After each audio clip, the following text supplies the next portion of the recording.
Dobar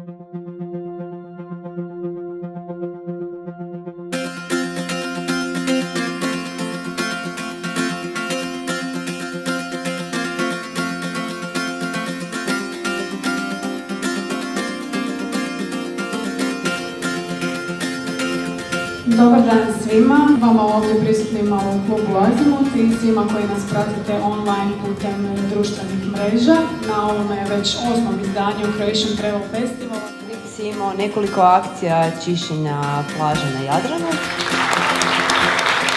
To je zlato. Normalno da je izgledao zlato kada pozitivno. Dobro večer svima, hvala Vlatka na uvodu, hvala Hrvatskom klubu putnika. Prekipilo me kad su htjeli bušiti Jadran, jel?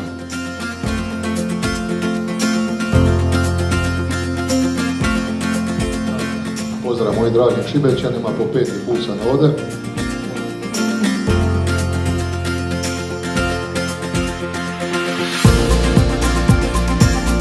Čujete samo lipo, prelipo, ajme lipo i tako otprilike izgleda svaki izvještaj.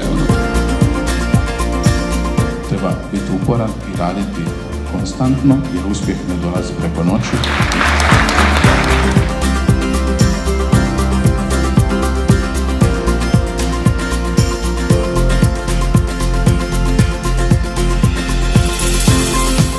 Dočekali smo novu godinu mijenjajući gumu na cesti usred ničega.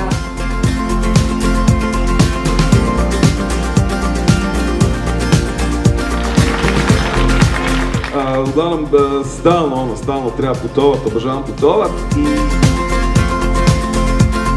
Nagrada je da zapravo nema ni pobjednika ni gubitnika, nego da je ovo jedna simbolična proslava ljepote življenja. Hvala. Hvala puno svima. Jurmas, brate, to je genijalno, to je brate, i sezone glede, a mi ćemo tak, može, doviđenja.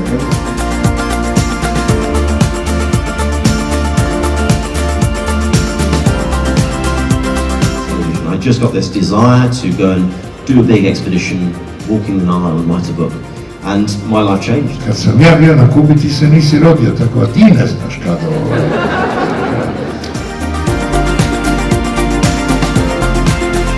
Gdje imate spoj ljudi koji dolaze iz različitih dijelova svijeta.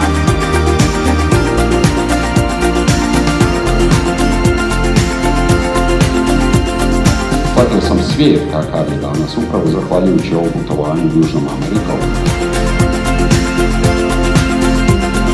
Cijela vam priča počinje tako da ja zaista obožavam putovanje.